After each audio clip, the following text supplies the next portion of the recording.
Sometimes the loneliest souls find each other in the most broken places. When Eli Tanner discovers a dying eagle with a shattered wing, everyone in town calls him foolish for caring. The old mountain man has been alone for years, living quietly in Montana's wilderness. But he has the gentle hands of a healer and a heart that won't give up on lost causes. He nurses the bird back to health, day by day, season by season. When the eagle finally soars again, it doesn't just fly away, it circles back, as if asking Eli to follow. Deep in the wilderness, the bird leads him to an abandoned prospector's camp and a fortune in gold that's been hidden for decades. Suddenly, the town that mocked him wants to be his friend. But the real treasure, Eli discovers, isn't the gold. It's the chance to reconnect with the son who hasn't spoken to him in 15 years. Before we jump back in, tell us where you're tuning in from, and if this story touches you, make sure you're subscribed, because tomorrow I've saved something extra special for you. The snow had been falling for 3 days straight when Eli Tanner made his weekly trek down from his cabin to Millbrook, Montana. At 62, he moved with the deliberate pace of a man who had learned that rushing through life only led to missing the important things. His weathered hands gripped the steering wheel of his ancient Ford pickup, the heater rattling a familiar tune that had been his only companion on these monthly journeys for the better part of 15 years. Millbrook wasn't much to look at, a collection of false-fronted buildings that had seen better days, clustered around a main street that the state highway bypassed entirely. The population signs still read 847, though Eli suspected that number was optimistic by at least 100 souls. Young folks left for Billings or Denver the moment they graduated high school, leaving behind the gray-haired remnants of what had once been a thriving logging community. Eli parked outside Hendrick's General Store, the same spot he'd been using since he'd first moved to the mountains. The bell above the door chimed as he entered, and Martha Hendricks looked up from her inventory clipboard with the practiced smile she reserved for customers she tolerated rather than welcomed. "Morning, Eli," she said, her voice carrying the subtle chill that had characterized their interactions ever since the incident with Tommy Briggs 3 years ago. "Usual supplies?" "Yes, ma'am." Eli removed his worn wool cap and shook the snow. From it, coffee, flour, beans. Salt pork if you've got any that's not too dear. Martha moved through the narrow aisles with mechanical efficiency, gathering items and setting them on the counter with unnecessary force. Behind her, old Pete Morrison sat in his customary chair by the wood stove, whittling a piece of pine and pretending not to listen to every word. "Heard there was quite a storm up your way," Pete said, without looking up from his carving. "Trees down across the old mining road." "A few," Eli acknowledged. "Nothing that won't clear come spring." "Must get mighty lonely up there," Martha observed, ringing up his purchases. "All by yourself, no neighbors for miles." Eli had heard variations of this conversation countless times.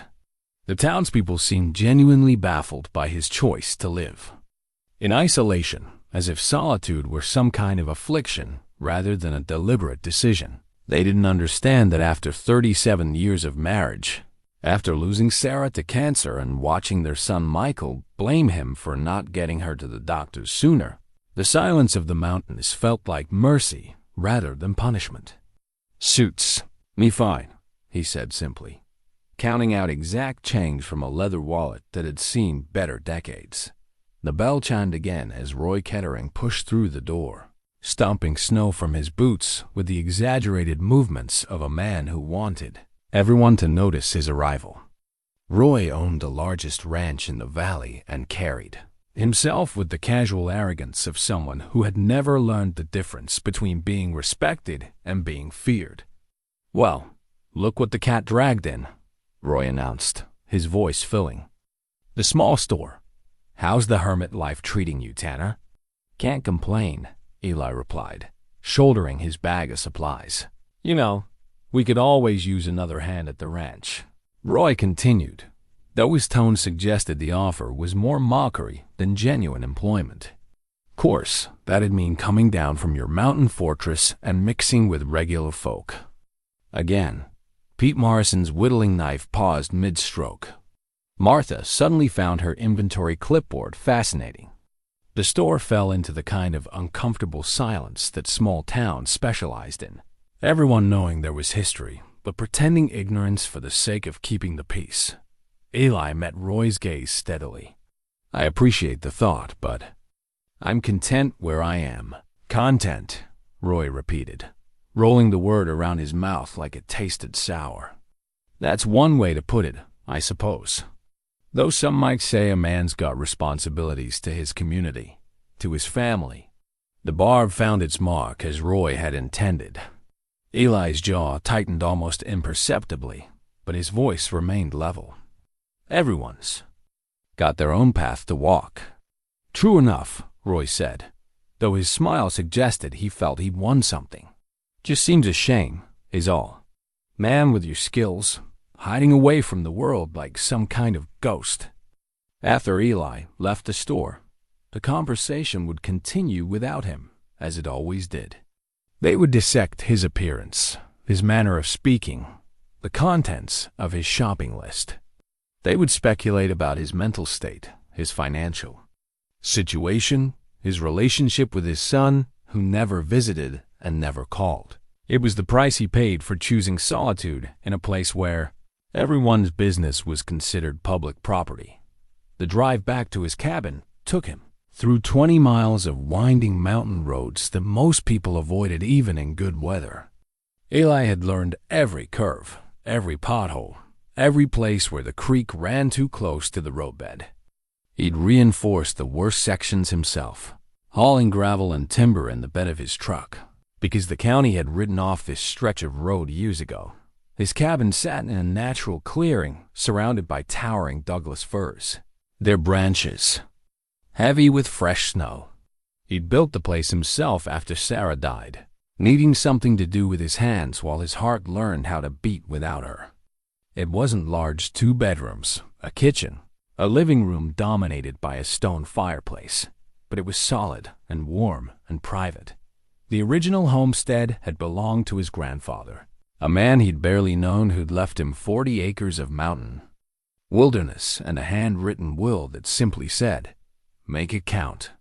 For 15 years, Eli had been trying to figure out what that meant.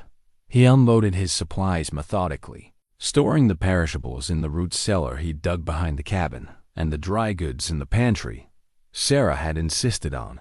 Back when they'd still been planning to grow old together here. The routine was familiar, comforting in its predictability. Heat coffee, check the generator, split wood for the evening fire, feed the chickens he kept in a coop that was probably better insulated than half the houses in my LLBR. Okay, Dad. It was while checking the chicken wire for damage from the storm that he first heard the sound, a weak, desperate cry that might have been wind through the trees if wind could carry that much pain. Eli straightened, listening. The sound came again, fainter this time, from somewhere beyond the tree line to the north. He found the eagle 20 yards into the forest, lying in a drift of snow that was already being stained red with its blood. The bird was magnificent, even in its distress, a bald eagle with a wingspan that would have measured 7 feet if both wings had been intact. But the left wing hung at an impossible angle, clearly broken, and there were tears in the flight feathers that suggested it had collided with something substantial. The eagle's head turned toward him as he approached, those fierce golden eyes tracking his every movement. There was no fear in that gaze, only a kind of resigned dignity that reminded Eli of his grandfather's expression in the only photograph he'd ever seen of the old man. "Easy there, friend," Eli murmured, kneeling slowly in the snow. "Let's see what we're dealing with." The wing was broken in 2 places. He could see that much without even touching the bird. There were also deep cuts along the breast where something sharp had raked through the feathers. A collision with barbed wire, most likely, or possibly the twisted metal remains of an old fence line hidden in the forest. Common sense told him to walk away. Wild eagles were protected by federal law, which meant even touching one without proper permits could bring serious legal consequences. More practically, the bird was likely to die despite any help he might provide, and nursing wild animals back to health was expensive, time-consuming work that rarely ended well. But as Eli studied the eagle's injuries, he found himself thinking about Tommy Briggs, the 12-year-old boy who'd fallen through the ice on Millbrook Pond 3 winters ago. Everyone said Tommy couldn't be saved, that the water was too cold and he'd been under too long. Everyone except Eli, who'd pulled the boy from the pond and breathed life back into his lungs while the crowd stood around wringing their hands and talking about calling for help. Tommy had lived, though he'd spent 2 weeks in the hospital and would walk with a slight limp for the rest of his life. His parents had been grateful initially, but that gratitude had soured when the medical bills started arriving, and Tommy's recovery proved slower and more complicated than anyone had hoped. Somehow, in the way that small towns could twist good leads into bitter grievances, Eli had become partially responsible for the family's financial struggles. He should have let the professionals handle it, people said. He should have known better than to interfere. The eagle made another weak sound, and Eli's decision was made. "Well," he said quietly, "I suppose we better get you inside." The bird was surprisingly light, its hollow bones a marvel of natural engineering even in their damaged state. Eli carried it carefully back to his cabin, whispering nonsense words of comfort that seemed to calm them both. In his bedroom, the spare room he'd never been able to bring himself to use after Sarah died, he cleared space on the old oak dresser and lined it with soft towels. The eagle submitted to his examination with the patience of a creature that understood it had no other options. The wing fractures were clean breaks, which was fortunate. The breast wounds were shallow but would need cleaning. Most concerning was the bird's evident exhaustion and dehydration. Eli had no formal training in veterinary medicine, but 40 years of ranch work had taught him the basics of treating injured animals. He set the wing as gently as possible, using strips of soft cloth and lightweight splints he fashioned from kindling wood. The eagle endured the procedure without struggling, though its eyes never left his face by evening. The bird was resting quietly on its makeshift nest, and Eli was researching eagle care on the old laptop computer Michael had given him years ago. The internet connection was unreliable at best, but he managed to download several articles about raptor rehabilitation before the signal died completely. Outside, snow continued to fall, and the wind carried the scent of more weather to come. Inside the cabin, 2 solitary creatures began the long process of healing, one learning to trust, the other remembering what it felt like to be needed. Neither of them had any idea that this moment, this choice to show compassion to a broken thing, would change everything about the lives they thought they were destined to live alone. Asterisk. 3 weeks into February, Dr. Elena Vasquez made her first house call to Eli Tanner's mountain cabin. She arrived in a battered Subaru that had seen too many Montana winters, carrying a veterinary bag that looked older than she was, and wearing the expression of someone who had serious doubts about this entire endeavor. "Mr. Tanner?" she called, stepping carefully across the icy ground between her car and his front door. "I'm Dr. Vasquez." We spoke on the phone. Eli opened the door before she reached the porch steps.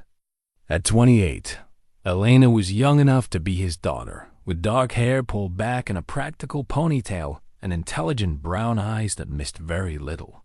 She was also the only veterinarian within a 100-mile radius who had been willing to make the trip up the mountain, and even then only after Eli had agreed to pay double her usual fee plus travel expenses.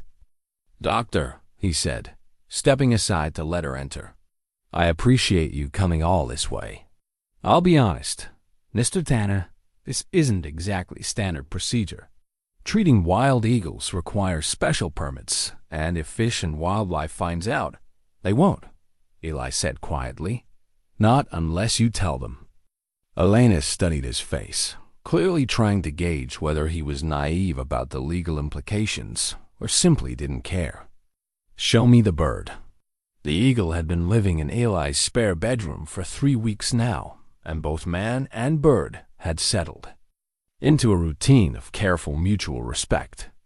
Eli provided food, mainly fish he caught through holes in the ice, and rabbits he snared in the forest, while the eagle endured his ministrations with stoic patience. The wing was healing, though slowly, and the breast wounds had closed cleanly. My God, Elena breathed when she saw the bird. It's magnificent. The eagle regarded her with the same watchful intensity it showed everything in its world. But there was no panic, no desperate flapping against its temporary captivity. It seemed to understand that these humans represented help rather than harm. Elena's examination was thorough and professional. She checked the wing joints, tested the bird's reflexes, and listened to its heart with a stethoscope that seemed absurdly small against the eagle's powerful chest. You've done good work, she said finally. The fractures are healing well, and you've avoided infection. But she paused, choosing her words carefully.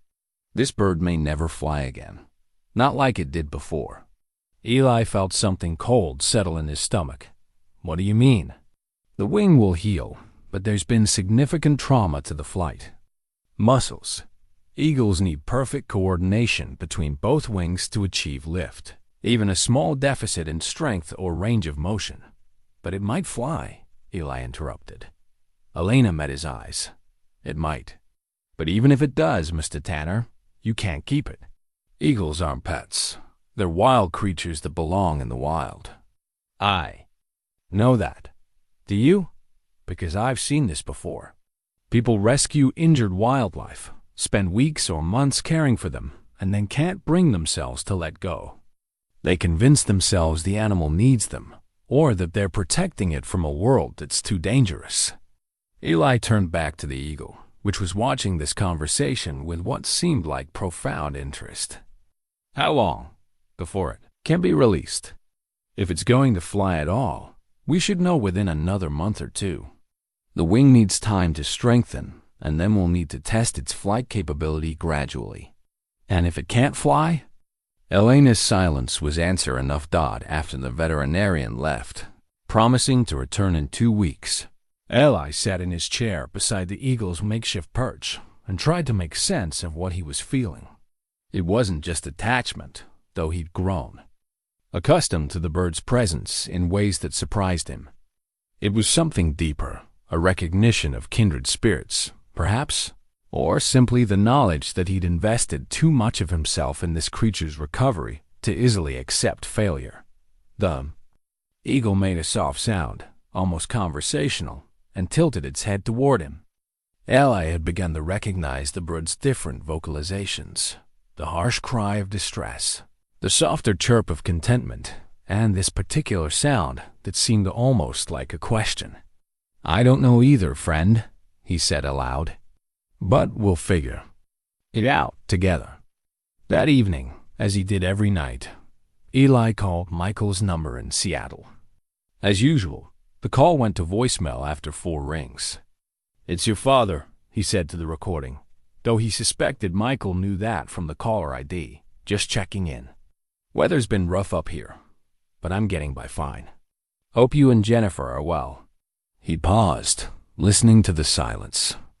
On the line, then added, I'm taking care of an injured eagle. Thought you might find that interesting. He hung up without saying goodbye, as had become his custom. 3 years of one-sided phone calls had taught him that nothing he said would bridge the gulf between them, but he kept calling anyway. Stubbornness, Sarah would have called it. Hope, he preferred to think. The next morning brought visitors. Eli was outside splitting wood when he heard the vehicles, 2 trucks bouncing up his private road like they owned it. He set down his axe and waited.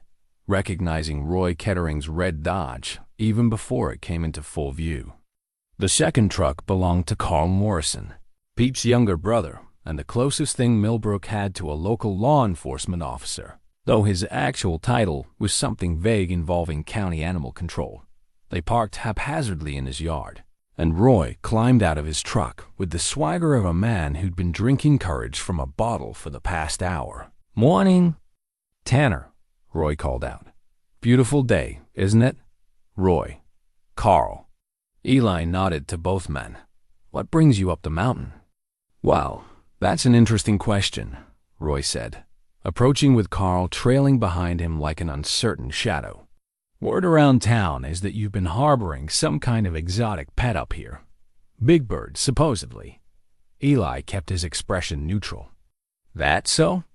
"Now, you know as well as anyone that keeping wild animals is illegal in this state," Carl said, trying to inject authority into his voice. "Federal law, too, when it comes to certain protected species." "If there were such an animal," Eli replied. "Carefully, what would your advice be?" "Turn it over to proper authorities," Carl said immediately. "Fish and Wildlife's got facilities for that kind of thing." "People trained to handle. People trained to put it down, you mean?" Roy interrupted, with obvious satisfaction. "Injured wildlife's usually too expensive to treat. Easier to euthanize and fill out the paperwork." The words hit Eli like cold water. He'd known this moment would come eventually. Someone would notice Elena's visits, or the unusual amount of fish he'd been catching, or any of a dozen other signs that pointed to something unusual happening at his cabin. But knowing it intellectually and facing it in person were different things entirely. "I'd need to see a warrant," Eli said quietly. Roy's grin widened. "Now, that's an interesting response from someone who claims he doesn't have anything to hide." I value my privacy. Always have. Privacy's one thing, Tanner. Breaking federal law is another." The three men stood in the cold morning air, measuring each other with the careful attention of poker players studying their cards. Eli understood that this wasn't really about the eagle. It was about him. About the fact that he'd chosen to live apart from their small community, that he'd saved Tommy Briggs when they'd given up hope, that he represented a kind of independence they found threatening or admirable, depending on their mood. "I'll tell you what," Carl said, clearly trying to find middle ground. "Why don't you just let us take a look around? If there's nothing here, we'll apologize for the inconvenience and be on our way. And if there is something here?" Carl glanced at Roy, who was still smiling with predatory satisfaction. "Then we'll have to follow proper procedures." Eli looked toward his cabin, where he knew the eagle was resting quietly in the spare bedroom, probably listening to these raised voices with the alertness of a creature that had survived by understanding when danger was approaching. The bird trusted him now, submitted to daily examinations and treatments because it had learned that his hands brought healing rather than harm. He thought about Sarah, who had always said that doing the right thing was rarely the easy thing. He thought about Michael, who had accused him of being selfish and stubborn, of always thinking he knew better than everyone else. He thought about Tommy Briggs, whose life he'd saved and whose gratitude had turned to resentment when the world proved more complicated than simple heroism could solve. "No," he said simply. Roy's smile faltered. "What did you say?" "I said no. This is private property. You want to search it. You'll need that warrant." Carl shifted uncomfortably. "Now, Eli, there's no need to make this difficult." "I'm not making anything difficult. I'm exercising my rights." The standoff stretched into uncomfortable silence. Finally, Roy spat in the snow and headed back toward his truck. "You call Tanner," he said over his shoulder. But this isn't over. As the trucks disappeared down the mountain road, Eli understood that everything had changed. The quiet life he'd built for himself was about to become very complicated, and the eagle sleeping peacefully in his spare bedroom had become more than just an injured animal in need of care. It had become a symbol of everything he was willing To fight for .*, the old leather journal, had been Sarah's idea, back when they were first married, and she was convinced that life's important moments deserved recording. Eli had resisted initially, claiming he wasn't much for writing, but she'd worn him down with patient persistence and the kind of smile that made argument impossible. Now, 39 years later, he found himself reaching for it again as February melted into March, and his world grew increasingly complicated. March 3rd. Eagle stronger today. Attempted to spread both wings during feeding. Left wings still limited, but improvement is visible. Dr. Vasquez returns tomorrow. Roy Kettering drove past the cabin twice this week. Didn't stop, but slowed down both times. Carl Morrison called to check in. Asked about my generator, the condition of the access road, whether I'd seen any unusual wildlife activity. Told him the same thing I've told everyone. I mind my own business. Michael's birthday is next week. 42 years old, and I still don't know how to talk to my own son. Eli set down his pen and studied the eagle, which had taken to perching on the wooden back of Sarah's old rocking chair. The bird seemed fascinated by his writing ritual, cocking its head at angles that suggested deep contemplation. Whether it was actually thinking about anything or simply responding to the rhythmic scratching of pen on paper, Eli couldn't say, but the eagle's attention felt companionable rather than intrusive. "What do you think?" he asked the bird. "Should I try calling him again?" The eagle made one of its softer sounds, almost like a sigh. Eli chose to interpret this as encouragement. Michael answered on the second ring, which was so unusual that Eli found himself momentarily speechless. "Dad?" Michael's voice carried the familiar mix of concern and exasperation that had characterized their relationship for the past 5 years. "Is everything okay? You never call during the day." "I'm fine," Eli said quickly. "Just wanted to talk." "Okay." The words stretched out, loaded with suspicion. "About what?" This was where their conversations usually died, in the awkward space between Eli's need to connect and Michael's reluctance to engage with anything deeper than surface pleasantries. Eli looked at the eagle, which seemed to be watching him with something approaching sympathy. "I wanted to tell you about this eagle I'm caring for." "Eagle?" Michael's interest sharpened slightly. "What kind of eagle?" "Bald eagle. Found it injured in the snow about a month ago. Wing was broken in 2 places." "Dad, you know that's illegal, right? Bald eagles are protected."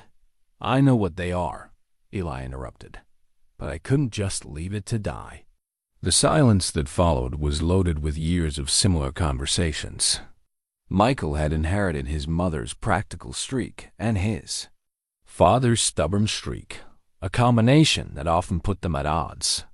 Where Eli saw moral imperatives, Michael saw unnecessary complications. "Are you working with a wildlife rehabilitation center?"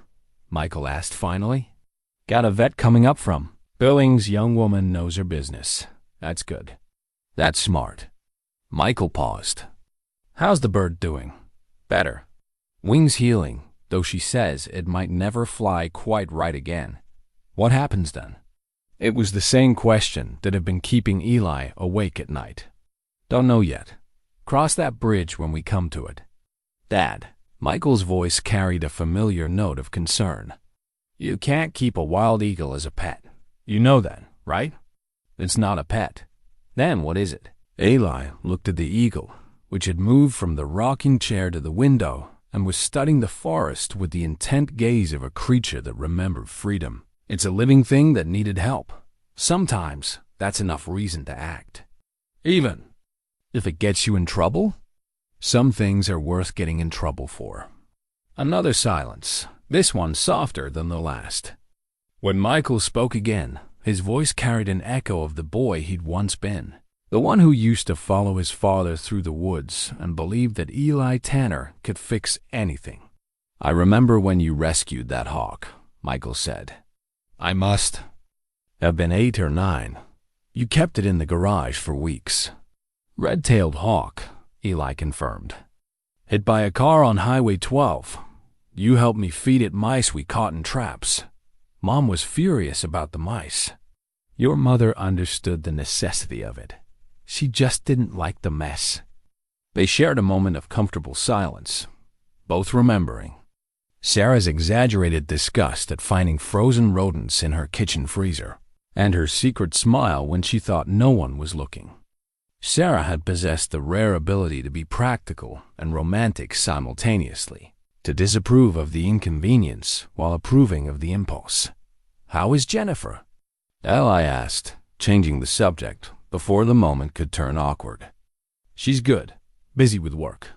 She made partner at her firm last month. That's wonderful. Give her my congratulations." "I will." Michael paused. "Dad, about the eagle, be careful, okay? I know how you get about animals in need, but if the authorities decide to make an issue of it, I can handle whatever comes." "I know you can. That's not what worries me." Eli understood. Michael had watched his father make principled stands before, had seen the costs that came with refusing to compromise on matters of conscience. The Tommy Briggs incident had been only the most recent example of Eli's tendency to do what he thought was right regardless of consequences. "I'm not looking for trouble," Eli said. "Trouble has a way of finding you anyway." After they hung up, Eli returned to his journal. March 3rd, continued. Talk to Michael. First real conversation we've had in months. He's worried about the legal implications, but he remembered the hawk from when he was a boy. Small progress, maybe Eagle watching me write again. Sometimes I think it understands more than it lets. Dr. Vasquez arrived the next morning in better spirits than her previous visit. The winter roads had been hard on her small practice, she explained, and the promise of spring meant fewer emergency calls from ranchers with sick cattle and more time for interesting cases like Eli's eagle. "It's remarkable," she said, examining the bird's wing joint. "The range of motion has improved significantly. See how it can extend almost a full position now?" Eli watched as she gently manipulated the wing, noting the eagle's calm acceptance of her handling. "Does that mean it'll fly?" "It means it might fly. The real test will be whether it can generate enough lift to become airborne. That requires perfect coordination between both wings, and we won't know until we try." "When?" "Soon. Another week or two, and we should attempt some basic flight tests." "But Mr. Tanner," she turned to face him directly, "you understand this is the beginning of the end of your relationship with this bird. If it can fly, it needs to be released. If it can't, then what?" Elena's expression was gentle but firm. "Then it becomes a decision about quality of life versus the kindest option." The kindest option. Eli understood the euphemism. He'd made that choice before, with aging horses and injured cattle when keeping. An animal alive became cruelty disguised as compassion. But this felt different, though he couldn't articulate exactly how. That evening, he sat beside the eagle's perch and found himself talking to the bird in ways he'd never talked to another living creature. "I know you're not mine," he said quietly. "I know you belong out there in the sky and the forest and all the places I'll never see. But for a little while, you've been something I needed without knowing I needed it." The eagle turned its head toward him, those golden eyes reflecting the lamplight. "I've been alone for a long time," Eli continued. "Shows it mostly after Sarah died and Michael started blaming me for everything I couldn't fix. Told myself it was easier, not having to worry about anyone else's expectations or disappointments." The bird made a soft sound, almost conversational. "But taking care of you, it's reminded me of something I'd forgotten. How good it feels to have someone depending on you, trusting you to do right by them. How quiet the cabin gets without that responsibility." Outside, wind moved through the trees, with the whisper of changing seasons. Inside, man and eagle contemplated the uncertain future they would soon face together. The first flight test happened on a Tuesday morning, when the March wind carried the scent of melting snow and distant promises. Dr. Vasquez had arrived early, bringing with her a young man she introduced as David Reeves, a graduate student in wildlife biology who specialized in raptor rehabilitation. "This is highly irregular," David said for the third time as they prepared the eagle for testing. He was perhaps 25, earnest and bookish, with the kind of nervous energy that suggested he'd never been this far from a university campus. "Normally, we'd conduct these tests in a controlled facility with proper equipment. Normally," Elena interrupted gently, "we don't have eagles that have been successfully rehabilitated in someone's spare bedroom." The plan was simple in theory. They would take the eagle outside and encourage it to attempt short flights between perches. If it could manage sustained flight, even briefly, they would know the wing had healed sufficiently for release. If it couldn't, well, they'd face that possibility when it arose. Eli carried the bird outside in a specially designed transport carrier Elena had brought. The eagle had submitted to this indignity with its usual stoic patience, though its alert posture suggested it understood something significant was about to happen. The clearing around Eli's cabin provided an ideal testing ground, open space surrounded by tall trees that would prevent the eagle from flying too far if the test went well. David had set up a series of wooden perches at increasing distances, starting with a simple T-bar just 5 feet from the carrier. "Remember," Elena cautioned as Eli opened the carrier door, "don't force anything. If the bird seems distressed or unwilling to attempt flight, we stop immediately." The eagle emerged slowly, stepping onto the snow-covered ground with the cautious dignity of royalty visiting a foreign country. It looked around the clearing with obvious interest, head turning to track sounds and movements that had been filtered through cabin walls for the past 6 weeks. For several minutes, it simply stood there, acclimating to the sensation of wind beneath its feathers and unlimited sky above its head. Then, without warning, it spread both wings to their full impressive span. "My God," David breathed. "Look at that wingspan." The eagle held the position for nearly 30 seconds, testing the strength and coordination Elena had been monitoring so carefully. The left wing, the one that had been broken, extended almost as far as the right, though Eli thought he detected a slight tremor in the primary flight feathers. "Good," Elena murmured. "Very good. Now let's see if it will hop up to the first perch." Getting the eagle to attempt flight proved more challenging than any of them had anticipated. The bird seemed perfectly content to stand in the snow, preening its feathers and studying its surroundings with the methodical attention of a surveyor mapping new territory. When Eli tried to encourage it toward the nearby perch, it simply looked at him with what appeared to be mild amusement. "It's been cage-bound for weeks," David observed. "The instinct to fly may be suppressed by prolonged confinement." "It's not been in a cage," Eli said with a hint of defensiveness. "It's had the run of the bedroom." "Still," Elena said diplomatically, "it's a significant behavioral adjustment. Let's try a different approach." She produced a piece of fresh fish from her veterinary bag and placed it on the nearest perch. The eagle showed polite interest but made no move to retrieve it. "Stubborn," Eli said, though his tone suggested admiration rather than frustration. "Independent," Elena corrected. "It'll fly when it's ready, not when we want it to." They spent the next hour trying various encouragements, food rewards, gentle prodding, even David's attempt to mimic eagle calls he'd learned from YouTube videos. The eagle endured these efforts with the patience of a creature that found humans amusing but not particularly compelling. Finally, just as Elena was beginning to suggest they postpone the test for another day, a red-tailed hawk appeared high overhead, circling the clearing with lazy precision. The eagle's demeanor changed instantly. It lifted its head, tracking the hawk's flight with the intense focus of a professional recognizing a colleague. The hawk cried once, a harsh call that echoed off the surrounding mountains.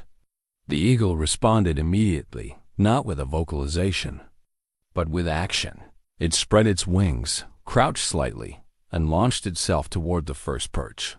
The flight lasted perhaps 3 seconds and covered maybe 8 feet, but it was unmistakably flight.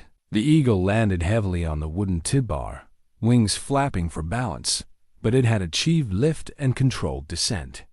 "Outstanding," Elena said quietly, her professional composure unable to hide her excitement. "The coordination is there. The strength is there." David was frantically scribbling notes on a clipboard, muttering observations about wing loading ratios and recovery trajectories. But Eli found himself focused entirely on the eagle, which sat on its perch with an expression that could only be described as satisfied. The hawk overhead called again, and this time the eagle answered a piercing cry that carried across the clearing and into the forest beyond. It was the sound of a wild creature remembering what it was meant to be. Over the next 20 minutes, the eagle progressed from perch to perch, each flight slightly longer and more confident than the last. By the time it reached the final platform nearly 30 feet from where it had started, it was flying with something approaching its natural grace. "It's ready," Elena said finally. "Not perfect, maybe not quite as strong as it was before the injury, but capable of surviving in the wild." Eli watched the eagle survey its domain from the highest perch, wings spread slightly to catch the mountain breeze. The bird looked magnificent and wild and completely unlike the broken creature he'd found in the snow 6 weeks ago. "When?" he asked. "Soon. Within the week, I'd say. We'll want to monitor it for a few more days.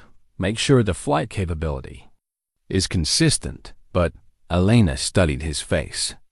"Mr. Tanner, this is what we've been working toward. It's what the eagle needs. I know that. Asterisk, do you? Because I've seen people reach this point and suddenly find reasons to delay release. They convince themselves the animal isn't quite ready, or that the weather isn't right, or that it's safer to wait until Doctor." Eli interrupted gently. "I understand what's happening here. I've always understood." Elena nodded, but her expression remained concerned. She'd seen too many rehabilitation cases complicated by human attachment to trust that anyone, even someone as seemingly practical as Eli, would find it easy to let go. That evening, after Elena and David had departed with promises to return in 3 days, Eli found himself alone with the eagle for what he knew might be one of the last times. The bird had returned willingly to its perch in the spare bedroom, but there was something different about its demeanor, now a restlessness that spoke of remembered freedom. "I suppose you'll be wanting to leave soon," Eli said, settling into his chair beside the window. "Can't say I blame you. This place was never meant to be more than temporary." The eagle turned toward him with what seemed like deliberate attention. In the lamplight, its eyes held depths that reminded Eli of Sarah's expression during their last conversation, grateful but ready for whatever came next. "I've been thinking about what Elena said," he continued, "about people who can't let go, about how attachment can become selfishness if you're not careful." He pulled out his journal and opened it to a fresh page. March 15th, first flight test. Successful. Eagle capable of sustained flight over short distances. Dr. Vasquez recommends release within the week. I should be happy. This is what we've been working towards since the beginning. The bird is healing, will survive in the wild, has a chance at the life it was meant to live. So why does it feel like I'm losing something I didn't know I needed? Eli set down his pen and looked at the eagle, which had moved to the window and was studying the forest with obvious longing. "You know," he said quietly, "Sarah used to say that love wasn't about holding on to something. It was about wanting what was best for it, even when that meant letting it go." The eagle made a soft sound, almost like agreement. "I think she was." "Right. I think she usually was about the things that mattered." Outside, snow began to fall again. Not the heavy, blanketing snow of deep winter, but the light, transient flakes of a season in transition. By morning, Eli knew it would likely be gone, melted away by sun and wind, and the inexorable approach of spring. Change was coming, whether he was ready for it or not. The question was whether he would meet it with the same grace and acceptance. He was asking of himself regarding the eagle, as if sensing his thoughts. The bird turned from the window and fixed him with that steady, golden gaze. For a moment, man and eagle regarded each other across the small space that had become their shared world. Then the eagle moved to its sleeping perch, settled its feathers with the methodical care of a creature preparing for rest, and closed its eyes. Tomorrow would bring new decisions, new challenges, and the beginning of the end of their unlikely partnership. But tonight, they were still together, two solitary souls who had found temporary comfort in each other's company. God, it would have to be enough. Asterisk. The letter arrived on a Thursday morning, delivered by a nervous-looking postal worker who seemed relieved to hand it over and retreat quickly down the mountain road. The envelope bore the official seal of the United States Fish and Wildlife Service, and Eli knew without opening it that his quiet life was about to become significantly more complicated. Mr. Eli Tanner, it has come to our attention that you may be harboring a protected species, Hyades leucocephalus, bald eagle, on your property without proper federal permits. As you are likely aware, the Bald and Golden Eagle Protection Act makes it illegal to possess, transport, or disturb eagles or their parts without specific authorization. This letter serves as formal notice that a PAR compliance inspection will be conducted at your residence within 10 business days. Please have all relevant documentation ready for review. Failure to cooperate with this investigation may result in federal charges carrying penalties up to $250,000 and 2 years imprisonment. Sincerely, Agent Patricia Mills, U.S. Fish and Wildlife Service. Eli read the letter twice, then set it on his kitchen table beside his morning coffee. Through the window, he could see the eagle perched on a fence post near the tree line, its head turned skyward as if testing the wind for flying conditions. The bird had been spending more time outside since its successful flight tests, though. It still returned to the cabin each evening with the punctuality of someone keeping an appointment. 10 days. He had 10 days before federal agents arrived to confiscate the eagle and quite possibly arrest him for his troubles. The smart thing would be to contact Dr. Vasquez immediately, arrange for an emergency release, and hope that removing the evidence would be enough to avoid prosecution. The legal thing would be to surrender the bird to authorities and accept whatever consequences followed. Eli folded the letter carefully and placed it in the kitchen drawer beside Sarah's old recipe cards and unpaid bills. Then he walked outside to where the eagle waited. "Well, friend," he said quietly, "looks like we've got company coming." The eagle regarded him with its usual calm attention, showing no awareness that this conversation might be their last. Birds lived in the present moment, Eli had observed, unburdened by the human tendency to worry about futures that might never arrive. "Question is," he continued, "what do we do about it?" The phone rang as he was contemplating this dilemma. Michael's voice carried across the miles with unusual urgency. "Dad, I just got off the phone with someone from Fish and Wildlife. They called my office, asked about my relationship with you. What the hell is going on up there?" Eli sank into his kitchen chair, suddenly feeling every one of his 62 years. "How did they get your number?" "I'm listed as your emergency contact, remember?" "Dad, they asked specifically about whether you've been keeping wild animals. I told them I didn't know anything, but that was the right answer. Was it? Because they seemed to think I was lying. They mentioned something about federal charges, about the penalties for harboring protected species." Michael's voice rose slightly. "Dad, please tell me you're not about to get arrested for keeping that eagle." Eli looked out the window at the bird in question, which had moved to a higher perch and was surveying the forest with the alertness of a creature that sensed change approaching. "The eagle's healing well," he said carefully. "Should be ready for release soon." "That's not what I asked. It's the only answer I've got right now." The silence that followed was loaded with years of frustration and mutual misunderstanding. Finally, Michael spoke again, his voice quieter but no less intense. "Dad, I'm going to ask you something, and I need you to be honest with me. Is this about the eagle, or is this about you needing something to take care of?" The question hit closer to home than Eli cared to admit. "What's that supposed to mean?" "It means I've watched you do this before. Take on impossible causes, put yourself at risk for principles that matter more to you than practical consequences. Mom used to worry. Your mother understood. Mom understood that you had a good heart and terrible judgment sometimes.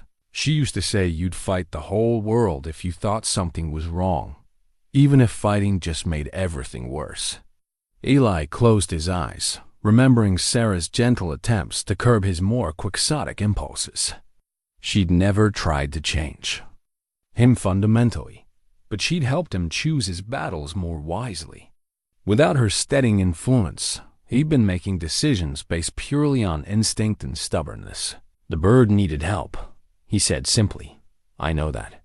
And helping it was the right thing to do. But Dad, there comes a point where helping becomes something else, where it becomes about your needs instead of the animal's needs.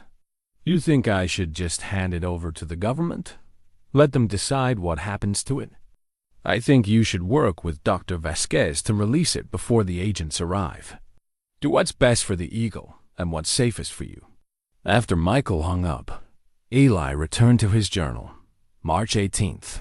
Federal agents coming within 10 days. Michael thinks I should release the eagle immediately. Avoid the legal complications. He's probably right. The practical thing would be to let it go and hope for the best. But something stops me. Maybe it's stubbornness. Maybe it's the knowledge that this bird and I have been through something together that can't be easily dismissed. Or maybe it's simpler than that. Maybe I'm just not ready to be alone again. Eagle spent 3 hours in flight today. Caught a fish from the creek on its own, first successful hunt since the injury. It's ready for the wild. I'm the one who isn't ready. That afternoon brought another visitor, Martha Hendricks, from the general store, driving up his road in her ancient Buick with the determination of someone on an unpleasant but necessary mission. "Eli," she said without preamble as he met her in the yard, "we need to talk." "About what?" "About the fact that federal agents were in my store this morning, asking questions about you and showing photographs of eagles to my customers." Eli felt his stomach tighten. "What did you tell them?" "I told them what I tell everyone who comes around asking questions about my neighbors, that I mind my own business and expect others to do the same." Martha studied his face with shrewd eyes. "But Eli, these people aren't going away. They've got Roy Kettering all stirred up, talking about how you've been breaking federal law right under everyone's noses. Roy's been wanting an excuse to cause trouble for years. Asterisk, maybe so, but he's found one now. The agents are staying at the motel, interviewing anyone who might have information about your activities. They're taking this seriously." Martha paused, seeming to wrestle with something she wanted to say, but wasn't sure she should. "What is it?" Eli prompted. "There's something else." The agents asked specifically about Dr. Vasquez, whether anyone had seen her vehicle coming and going from your place. Someone must have given them her name. The implications hit Eli immediately. If the authorities were investigating Elena, her veterinary license could be at risk. She'd taken a significant professional chance by treating the eagle without proper permits, trusting him to handle the situation discreetly. They're going after her too? Looks that way? Eli, I don't know what you've gotten yourself into up here, but it's bigger than just you now. Other people are going to pay the price for whatever stand you're trying to make." After Martha left, Eli sat on his porch and watched the eagle practice short flights between the trees. The bird's movements were increasingly confident, its landings more precise. In another few days, it would be strong enough to survive on its own in the wild. The question was whether Eli would have the wisdom and the courage to let it go before his stubbornness destroyed the lives of everyone who had tried to help. Dr. Elena Vasquez arrived at dawn on Friday morning, 2 days ahead of her scheduled visit, driving faster than the mountain road safely allowed. She parked beside Eli's cabin and emerged from her car with the tense energy of someone operating on too little sleep and too much anxiety. "We have a problem," she said without preamble. Eli had been expecting this conversation since Martha's warning the previous afternoon. "The federal agents. They showed up at my clinic yesterday evening, just as I was closing. 2 of them, Agent Nils and some specialists from Denver. They had photographs, Eli. Pictures of my car parked in your driveway. Time-stamped photographs." Eli felt the ground shift beneath him. Someone's been watching the cabin. For weeks, apparently. They know about every visit I've made. Every time I've stayed longer than a normal house call would require. Elena's voice carried the strain of someone who had spent the night contemplating the destruction of her career. "They offered me a deal." "What kind of deal?" Cooperate with their investigation. Help them document the extent of your illegal activity, and they'll consider my actions as misguided assistance rather than willful violation of federal law. Eli studied her face, reading the conflict between professional self-preservation and personal loyalty. "You should take it." "Should I?" "Because that would mean testifying that you've been illegally possessing a protected species, that you refused. My advice to contact proper authorities, that you essentially force me to provide veterinary care under duress." "All of which is true." "None of which is true." Elena's voice hardened. "You never forced me to do anything. I chose to help because it was the right thing to do, both for the eagle and for you. I'm not going to let them rewrite that into something ugly just to protect myself." The eagle had apparently heard voices and emerged from its morning roost to investigate. It perched on the porch railing, studying Elena with the recognition of someone who had become part of its extended world. "Look at it," Elena said, her anger giving way to wonder. 3 months ago, that bird was dying in the snow. Now it's strong enough to survive on its own, to hunt and fly and live the life it was meant to live. How is that something to be ashamed of? "It's not about shame," Eli said quietly. "It's about consequences. You've got to practice to think about patients who depend on you. I won't be responsible for destroying that. And I won't be responsible for pretending that what we did was wrong." They stood in the cool morning air, 3 unlikely companions bound together by circumstances that had started with simple compassion and evolved into something far more complex. The eagle watched them with the patient attention of a creature that had learned to trust in the basic goodness of these particular humans. "There's something else," Elena said finally. The agents mentioned the timeline. "They're planning to execute a search warrant on Monday morning. They want the eagle as evidence, but they're also looking for documentation photographs, veterinary records, anything that proves the extent of illegal activity. Monday." Eli calculated quickly. 4 days. Which means we have one choice, really. We release the eagle this weekend, before they arrive. Clean slate, no evidence, nothing for them to confiscate. It was the logical solution, the one that protected everyone involved and gave the eagle its best chance at freedom. Eli understood the wisdom of it, even as something deep in his chest rebelled against the necessity. "It's ready?" he asked. It's ready. The flight tests have been consistently successful. It's hunting on its own, showing all the behaviors of a healthy wild eagle. From a rehabilitation standpoint, continued captivity would actually be harmful at this point. Eli nodded slowly. "Then we do it. Tomorrow morning. Early. before anyone's likely to be watching the roads. I'll bring David as a witness. We'll document the release properly. Create a record that shows the eagle was returned to the wild as soon as it was medically appropriate. That evening, Eli found himself making what he knew would be his final JOURNAL entry about the eagle. March 19th, release. Scheduled for tomorrow morning. Dr. Vasquez is right. The bird is ready. More than ready. It's been showing signs of restlessness, spending longer periods away from the cabin, ranging further into the forest. I should be proud. We saved something that was meant to die, gave it a second chance at the life it was born. To live, that's no small thing, but I'll miss it. Miss the sense of purpose that came with caring for something that needed me. Miss the companionship, even if it was mostly one-sided. Miss having a reason to get up in the morning beyond just surviving another day. Sarah would say I'm being sentimental. She'd remind me that love means wanting what's best for someone, even when that means letting them go. She was always wiser about these things than I was. Tomorrow I'll open the bedroom door and watch the eagle fly away. And then I'll figure out what comes next for a stubborn old man who spent too long alone on a mountain.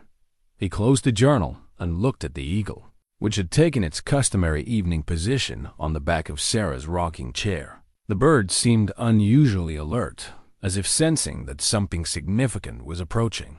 Last night, Eli said aloud, tomorrow you'll be free to go wherever eagles go. Do whatever eagles do. No more being cooped up with a cranky old hermit. The eagle tilted its head, fixing him with one golden eye. I know it's what you want. Oh, it's what you need.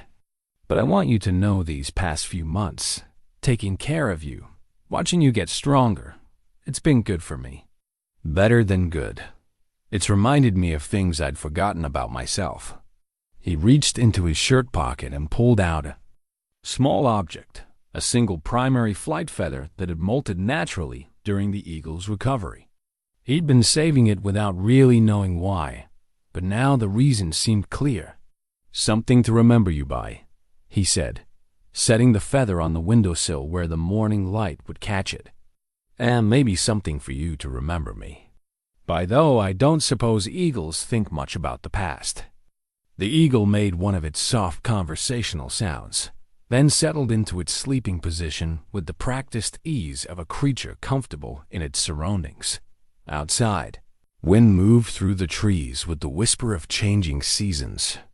Spring was coming to the mountains, bringing with it the promise of renewal and the inevitability of change. Tomorrow would bring freedom for the eagle and an uncertain future for the man who had learned to love it. But tonight, they were still together. Two solitary souls who had found something precious in each other's company, something that would endure long after their paths diverged. In the morning, Easy would keep his promise and open the door to the sky. Tonight, he allowed himself to hold on just a little longer to this moment of perfect, temporary peace. The eagle left at sunrise on Saturday morning, lifting from Eli's porch with powerful wing beats that carried it high above the tree line. Within moments, Elena and David watched from the yard as the bird circled the cabin once. Whether in farewell or simple orientation, none of them could say before heading northwest toward the deeper wilderness. Magnificent, David breathed, lowering his binoculars. Absolutely magnificent. Elena was already documenting the release on her phone, creating the official record that would prove they had acted responsibly and legally. Flight pattern looks perfect. No hesitation, no compensation for the old injury. That bird is going to do just fine.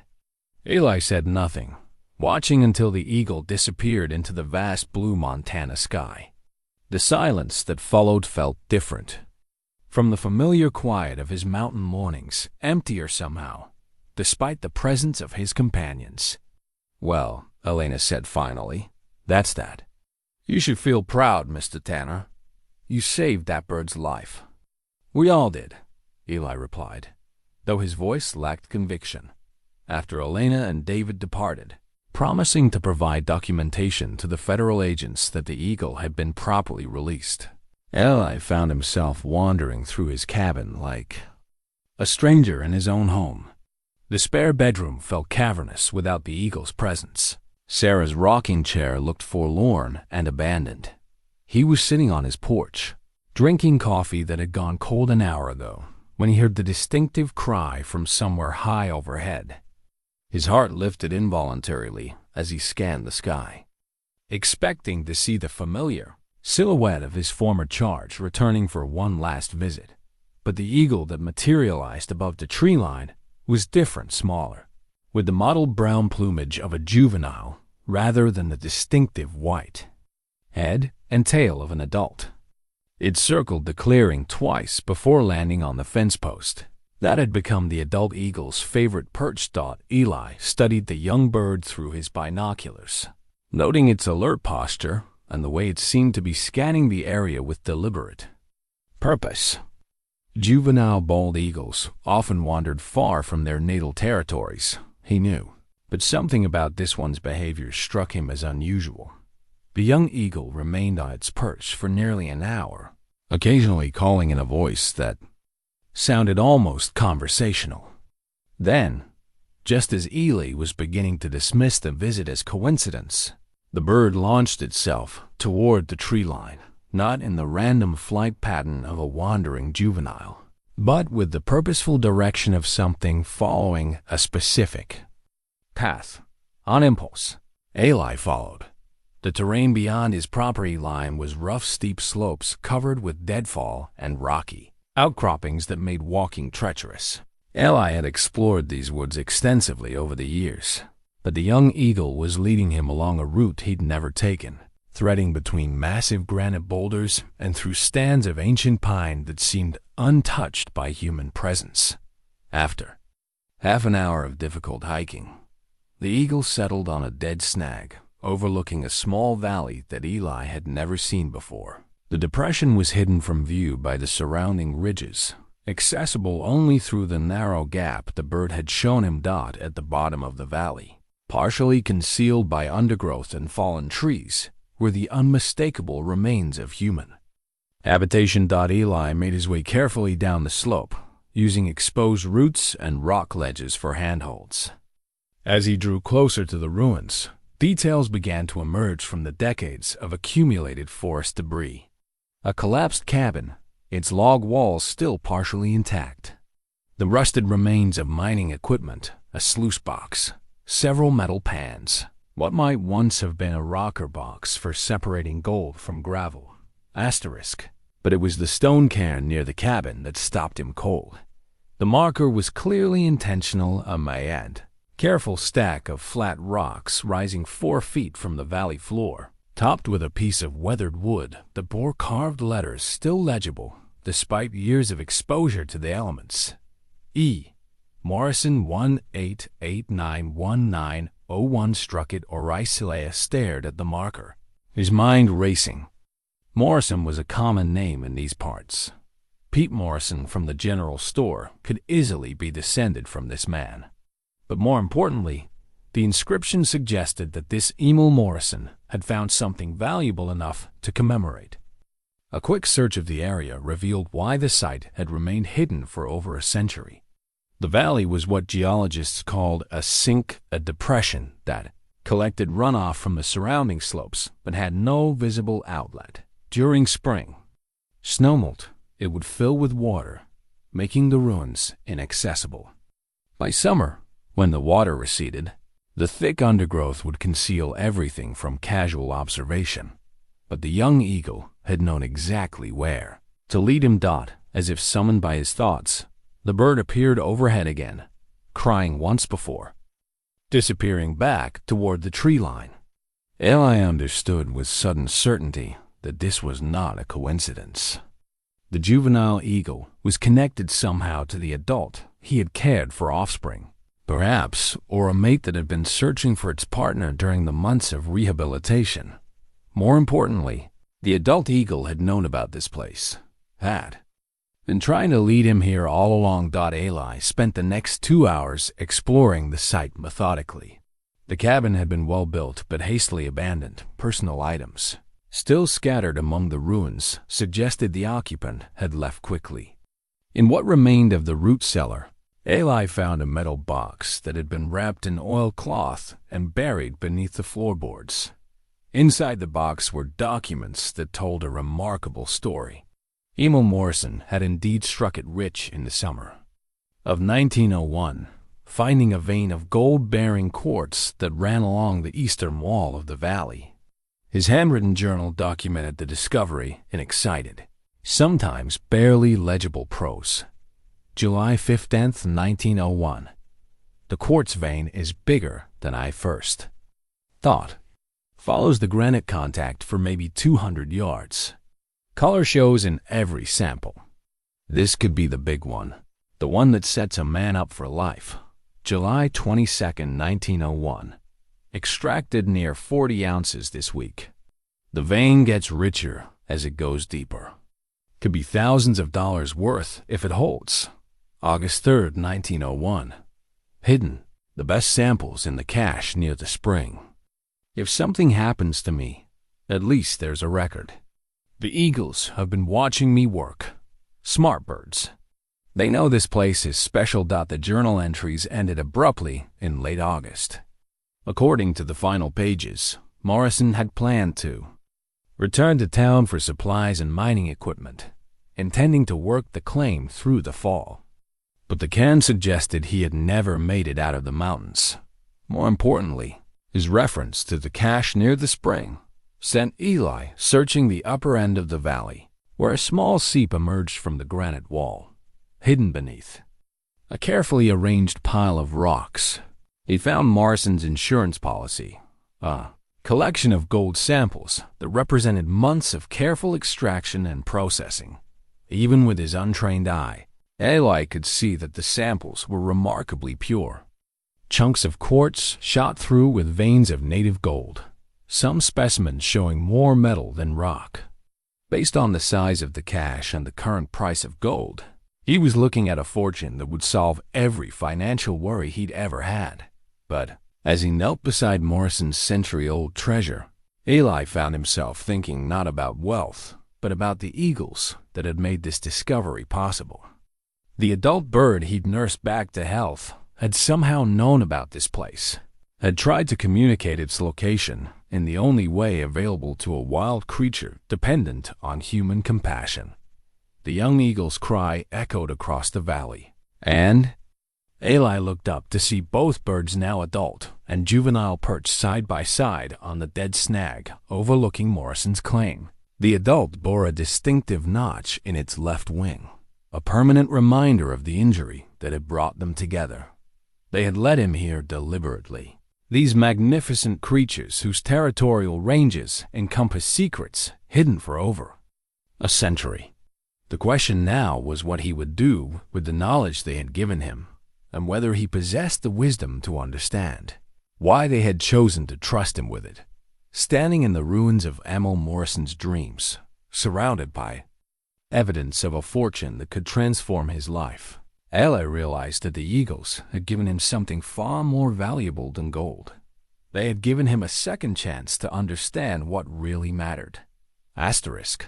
Eli spent Sunday morning carefully documenting Morrison's cache, photographing each sample and recording GPS coordinates on his old handheld unit. The process felt simultaneously surreal and methodical. Here he was, cataloging a fortune in gold, while federal agents prepared to arrest him for caring about an injured bird. The irony wasn't lost on him. In a matter of hours, he'd gone from being a man facing possible imprisonment to someone who could afford the best legal representation money could buy. The gold samples alone represented more wealth than he'd ever imagined possessing, and Morrison's journal suggested there was significantly more still in the ground. But as he worked, Eli found his thoughts returning obsessively to Michael. Their last conversation had ended with his son's words about choosing battles and the cost of stubborn principles. What would Michael think about this discovery? Would he see it as vindication of his father's choices, or simply as lucky accident that didn't change the fundamental issue? By afternoon, The questions had become unbearable. Eli loaded the most impressive gold samples into his truck and made the drive down to Millbrook, where Martha Hendricks was closing the general store for the day. "Eli," she said, looking surprised to see him. "Thought you'd be lying low with all the government attention you've been attracting." "Need to use your phone," he said. "Long-distance call." Martha's eyebrows rose, but she gestured toward the old rotary phone behind the counter. "Help yourself. Though if it's about legal advice, you might want to consider it's family business." Michael answered on the first ring, as if he'd been waiting by the phone. "Dad, is everything okay?" The agents called again this morning, asking more questions. "I need you to come to Montana," Eli said without preamble. "What? Dad, I can't just drop everything, and I found something. Something that changes things." The silence that followed stretched long enough that Eli wondered if the connection had been lost. Finally, Michael spoke, his voice careful and controlled. "What kind of something?" Eli looked around the empty store, acutely aware that Martha was pretending to busy herself with inventory while listening to every word, the kind that's better discussed in person. "Dad, you're scaring me." "Are you in some kind of trouble beyond the Eagle situation?" "Just the opposite." "Michael, I need you to trust me on this. Take a few days off work. Drive up here. I think—" Eli paused, searching for words that wouldn't sound completely insane. "I think we need to have a conversation we should have had years ago." "About what?" "About what really matters. About the choices we make and why we make them." Eli glanced out the store window, where the two eagles had reappeared, perched on the power lines as if supervising his phone call. "About whether doing the right thing for the wrong reasons is still worth doing." Michael was quiet for a long moment. When he spoke again, his voice carried a note Eli hadn't heard since they were a family, genuine concern mixed with reluctant affection. "You're really asking me to drive 800 miles based on cryptic phone calls and vague promises that something has changed? I'm asking you to trust your father one more time." "All right," Michael said finally. "I'll leave tomorrow morning. But Dad, whatever this is about, it better be important." "Jennifer thinks I'm crazy for enabling your tendency to create drama out of nothing." "It's important," Eli assured him. "More important than you can imagine." After hanging up, Eli found Martha watching him with undisguised curiosity. "Family reunion?" she asked, something like that. Eli headed toward the door, then paused. "Martha, you know the Morrison family history pretty well, don't you?" "Pete's family? Sure. Been around these parts since before the town was officially founded." "Why?" Asterisk. "Ever hear stories about Emil Morrison? Would have been Pete's great-grandfather? Maybe great-great-grandfather?" Martha's expression sharpened with interest. "Now that's a name I haven't heard in years. My grandmother used to tell stories about Emil Morrison, called him the crazy prospector who disappeared in the mountains back around 1901. Spent years looking for gold, convinced he was going to make everyone rich." "Did he make anyone rich?" "I mean, nobody knows. He went up into the high country one summer and never came back. Some folks thought he fell in a ravine or got eaten by a bear. Others figured he finally gave up and moved on to Alaska or California without telling anyone." Martha studied Eli's face. "Why the sudden interest in local history?" "Just curious. You know how it is when you've got time on your hands." But Martha wasn't fooled. "Eli Tanner, you've lived on that mountain for 15 years without showing the slightest interest in dead prospectors. What aren't you telling me?" Before Eli could answer, the bell above the door chimed, and Roy Kettering pushed inside, bringing with him the smell of whiskey and the aggressive energy of someone who'd been fortifying his courage for an unpleasant task. Well, Roy announced, "if it isn't our local wildlife criminal. Heard you had quite the busy morning, Tanner." Eli turned slowly to face him. "Don't know what you mean. 2 federal agents came by my ranch this afternoon. asking about vehicle access to the back country. Seems someone reported seeing your truck heading into areas where you don't usually go. Areas where a man might try to hide evidence before the authorities come calling. Martha moved behind the counter, clearly hoping to avoid whatever confrontation was brewing. Eli kept his voice level and calm. I go where I need to go on my own property. Funny thing about property lines, Roy continued, his words slightly slurred. Easy to cross them without realizing it, especially when you're in a hurry to dispose of something incriminating. Say what you came to say, Roy.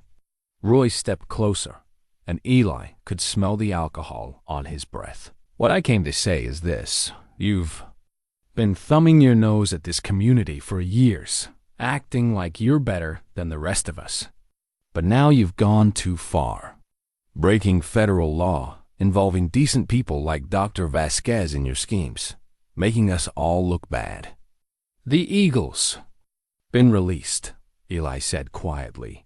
There's no evidence of any wrongdoing. Released where? When? Convenient that it happened just before the feds showed up for their inspection. Martha cleared her throat nervously. Boys, maybe this conversation would be better held somewhere else. No, Roy said, not taking his eyes off Eli. I think Martha should hear this. Should know what kind of man she's been defending all these years. I've never needed defending, Eli replied. Haven't you? The incident with Tommy Briggs, the way you isolated yourself after Sarah died, refusing help from people who cared about you.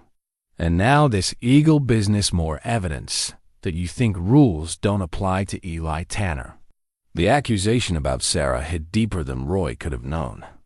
In the months after her death, the community had indeed offered help casseroles and condolences, invitations to church dinners and social events designed to draw him back into the fold. Eli had declined them all, needing solitude to process. His grief and guilt over not recognizing her cancer symptoms sooner. Sarah's death has nothing to do with this, Eli said, his voice carrying a warning edge. Doesn't it? Seems to me like everything you've done since then has been about proving something to yourself, to your son who won't talk to you, to a town that's tried to be neighborly despite your determination to remain a stranger. Roy was building toward something. Eli could sense it. The alcohol had loosened his tongue, but there was calculation behind the words. What is it you really want, Roy? I want you gone, Roy said simply. I want you to take whatever's coming from the federal government and use it as an excuse to pack up and leave. Sell that mountain property to someone who'll actually contribute to this community instead of treating it like a place to hide from the world. And if I don't? Roy's smile was cold and satisfied. Then you'll face the consequences of your choices. All of them. The threat hung in the air like smoke from a bad fire. Martha had gone very still behind the counter, and even the eagles outside seemed to have stopped their restless movement. Understood, Eli said finally. As Roy left the store, Martha approached Eli with obvious concern. He's been drinking and talking big all weekend. Don't take what he said too seriously. I'm not worried about Roy Kettering. Maybe you should be. He's got influence with people in town, and he's convinced that making an example of you will somehow fix all the problems he's been having with his ranch. Allie nodded absently, his mind already moving to more pressing concerns. Michael would arrive tomorrow, and the federal agents would follow shortly after. In the space between those two events, he needed to find a way to explain not just the Eagle situation, but everything that had led to this moment. The loneliness, the stubbornness, the discovery that had changed everything. Most importantly, he needed to find the words to tell his son that sometimes the most important treasures were the ones you had to be willing to lose in order to truly find. Outside, the eagles called once more before disappearing into the gathering dusk, leaving Eli alone with his thoughts and the weight of choices that would determine not just his own future, but his last chance at redemption with the son he loved more than his own pride. Michael arrived Tuesday morning in a rented SUV, looking every inch the successful Seattle attorney in his pressed khakis and polo shirt. But his face carried the drawn expression of someone who had spent 8 hours of driving time preparing for the worst possible news. "Dad," he said, climbing out of the vehicle with visible reluctance. "You look older, grayer, more stubborn than ever." I was going to say worried. Michael studied his father's face with the careful attention of someone trained to read people. "Dad, what's going on? Really?" Instead of answering immediately, Eli gestured toward his truck. "There's something I need to show you, up in the mountains." "Can't. You just tell me here." Some things need to be seen to be believed. The drive to Morrison's hidden valley took 40 minutes, most of it spent in the kind of uncomfortable silence that had characterized their relationship for too many years. Michael asked practical questions about the Eagle situation, the federal investigation, Dr. Vasquez's legal exposure. Eli answered honestly but briefly, his mind focused on the revelation waiting in the mountains. When they reached the point where the truck could go no further, Michael looked at the rough terrain ahead with obvious skepticism. "We're hiking from here, not far, maybe half a mile." "Dad, I'm wearing city shoes. I didn't exactly pack for mountain climbing." "You'll manage." The trail to the valley was easier in daylight, and Eli had marked the route with orange flagging tape during his previous visits. Still, it took nearly 20 minutes to reach the overlook where the young eagle had first shown him the hidden depression. "My God," Michael breathed when he saw the valley spread below them. "I had no idea this was even here." "Neither did I, until 3 days ago." They made their way down to the ruins, Michael's complaints about his inappropriate footwear gradually giving way to fascination as the scope of Morrison's operation became clear. The collapsed cabin, the mining equipment, the careful stonework around what had once been a sluice, everything pointed to a substantial and sustained effort. "This is incredible," Michael said, examining the remnants of Morrison's rocker box. "How long has this been here?" "Over a century. Look at this." Eli led him to the stone cairn, watching Michael's expression change as he read the weathered inscription. "Struck it rich," Michael read aloud. "You think he actually found gold?" "No, he did." Eli retrieved the metal box from its hiding place beneath the cabin ruins and opened it to reveal Morrison's journal and the sample bags he'd prepared over the weekend. Michael's eyes widened as he saw the gold-bearing quartz, some pieces showing veins of pure metal that caught the morning sunlight like captured fire. "Jesus," Michael whispered. "How much is this worth?" "Conservative estimate, based on what's here and what the journal suggests is still in the ground. Low 7 figures, maybe 8. Michael sank onto a fallen log, staring at the samples with the expression of someone whose world had just shifted on its axis. "Dad, this changes everything. The legal problems, the federal investigation, none of that matters if you can afford proper representation. Does it change anything?" What do you mean?" Eli settled beside his son, choosing his words carefully. "I mean, does finding this gold change the fact that I broke federal law to save an injured bird? Does it change the fact that I've been stubborn and isolated and difficult for the past 15 years? Michael was quiet for a long moment, turning one of the quartz samples over in his hands. "I don't understand what you're asking." "I'm asking whether you think I was right to help the Eagle, regardless of the consequences. Whether the discovery of this gold somehow makes my choices more valid than they were 3 days ago." "Dad, you're talking about a fortune. Enough money to set up your grandchildren, if you ever have any. Enough to fund scholarships, support wildlife conservation, do real good in the world. All true, but that's not what I asked." Michael set down the quartz sample, and looked directly at his father for the first time since arriving. "Why is this so important to you?" "Because for 5 years, you've been telling me that my choices are self-indulgent. That helping Tommy Briggs was irresponsible because I didn't consider the complications. That isolating myself after your mother died was selfish because it hurt people who cared about me. That caring for the eagle was just another example of my inability to think beyond my own need to feel useful." Dad, and maybe you've been right.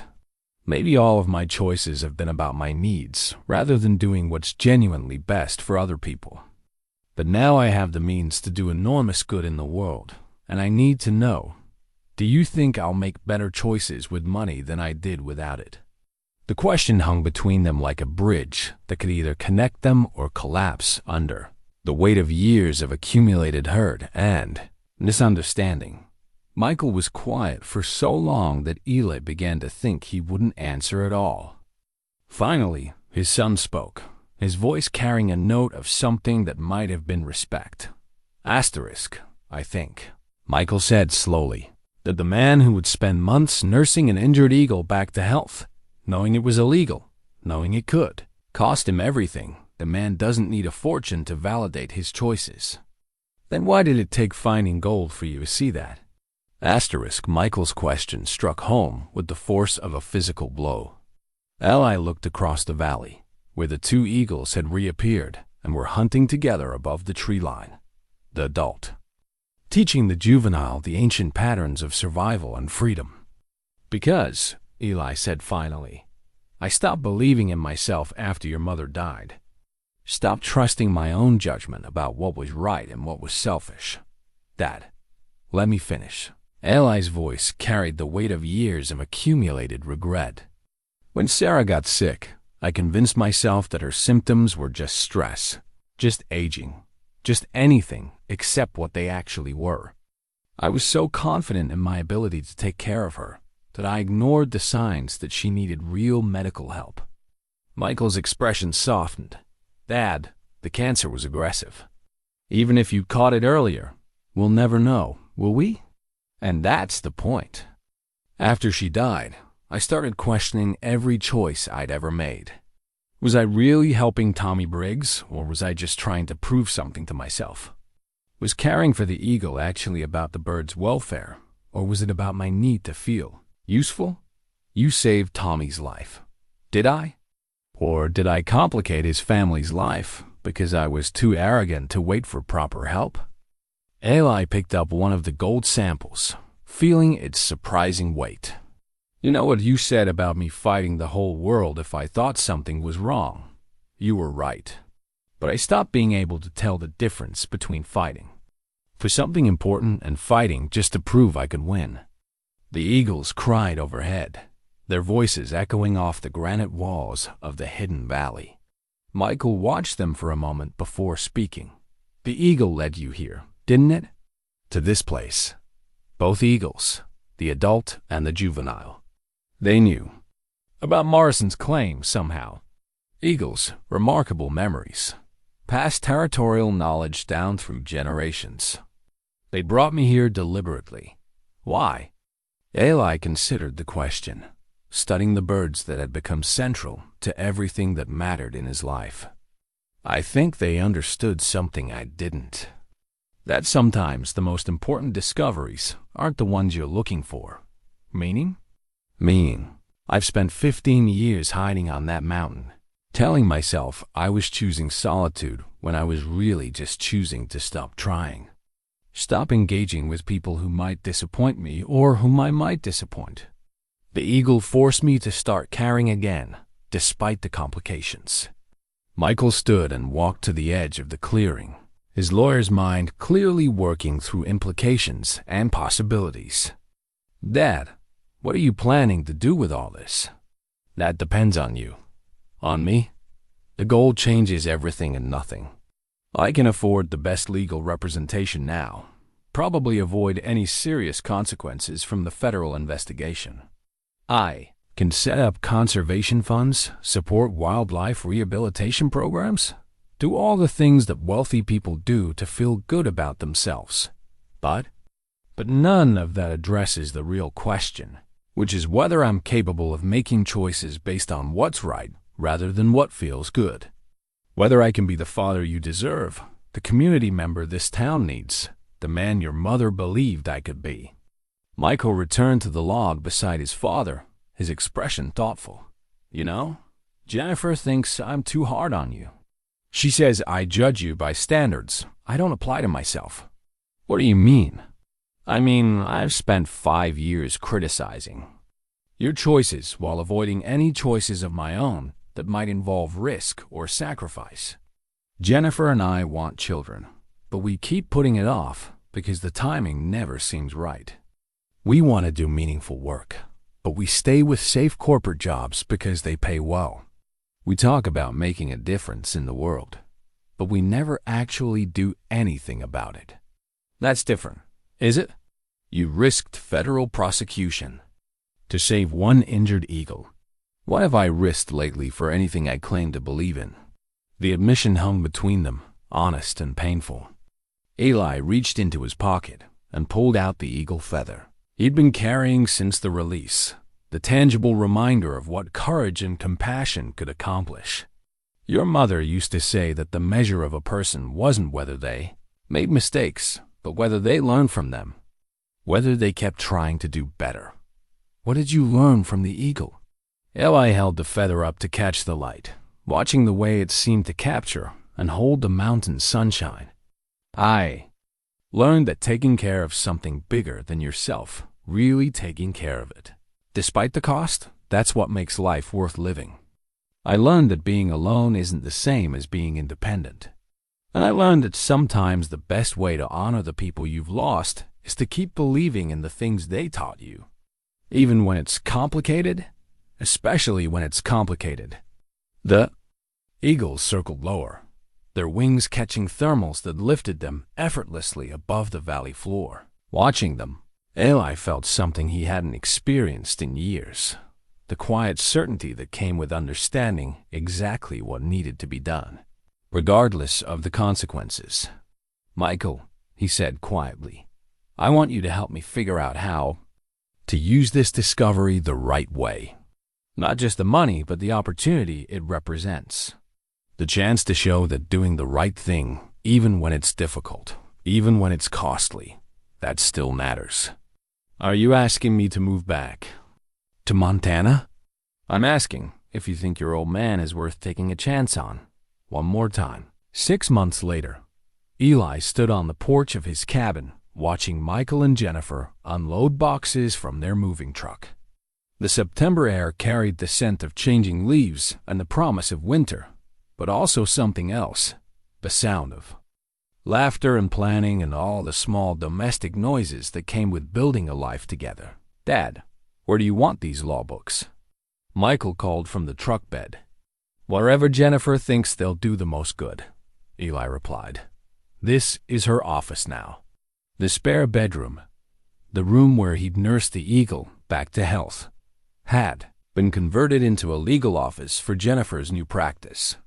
She'd left her corporate firm in Seattle to focus on environmental law, with particular emphasis on wildlife protection and habitat conservation. It was work that paid less but mattered more.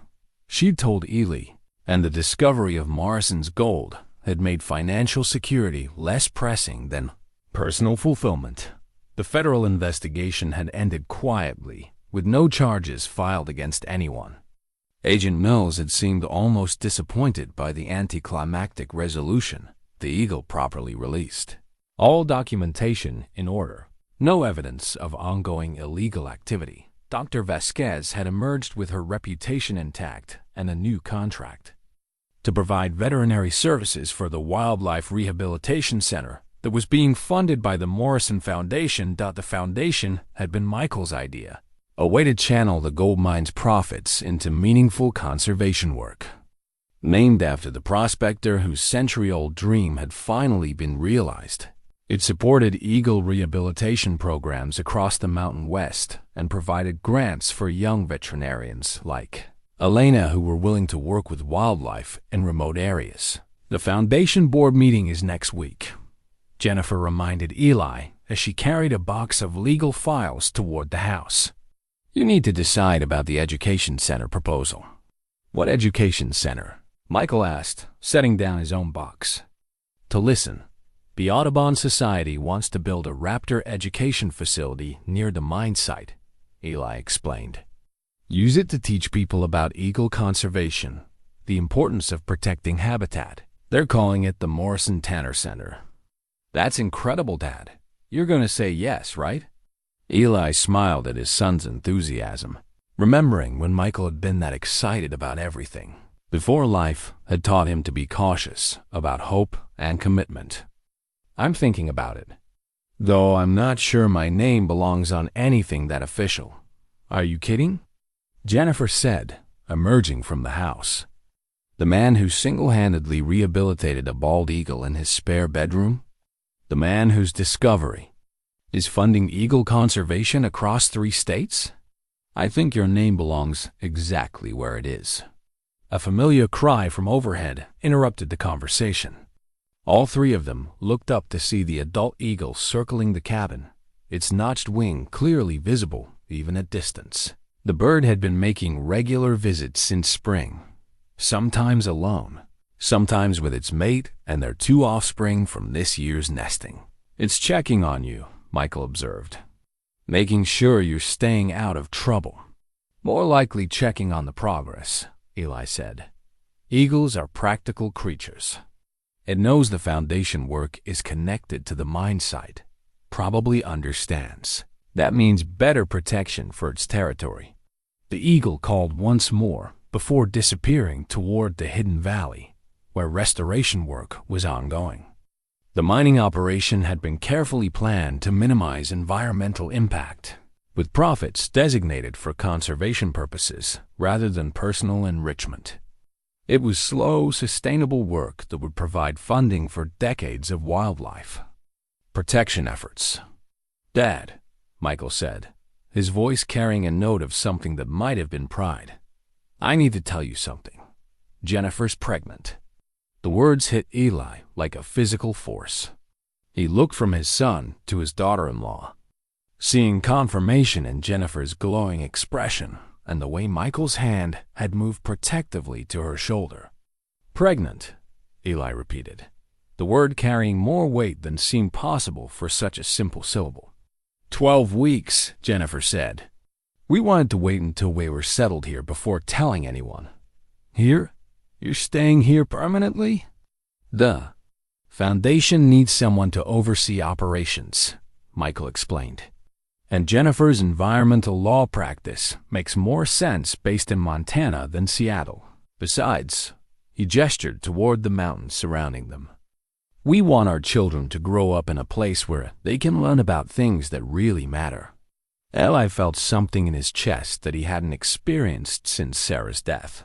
The overwhelming gratitude that came with unexpected second chances. Not just the opportunity to be a grandfather, but the chance to show his family that the values they'd thought were impractical might actually be essential. "Your mother would have been so happy," he said quietly. "She would have been proud of you," Michael corrected, "for the choice you made with the eagle, for everything that came after, for proving that doing the right thing, even when it's difficult, that still matters." That evening, after Michael and Jennifer had settled into the main cabin, and Eli had moved into the small guest house he built beside the creek, he made his final journal entry about the eagle that had changed everything. September 22nd. Michael and Jennifer are home to stay. First grandchild due in spring. The eagle visited today, as it had every few weeks since the release. Sometimes I think it's checking on me, making sure I'm honoring the bargain we made, its trust in exchange for my commitment to something larger than myself. The mine is producing steadily. The foundation is funding conservation work across 3 states, and Jennifer's legal practice is already making a difference for wildlife protection efforts. All of it started with one broken bird and an old man who couldn't walk away from something that needed help. Sarah was right about love, meaning wanting what's best for someone, even when that means letting them go. But she was also right about Something else, sometimes the most important. Treasures are the ones you find when you stop looking for them and start paying attention to what's right in front of you. Tomorrow, I'll start building a cradle for my grandchild.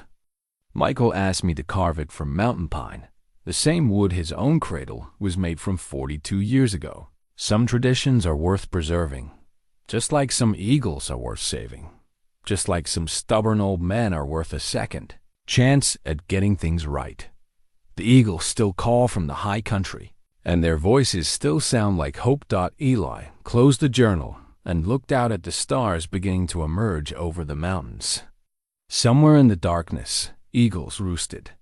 In ancient trees, secure in territories that would be protected for generations to come. Somewhere in the valley below, a young family was building a life based on the belief that caring for wild things and wild places wasn't impractical idealism, but essential wisdom.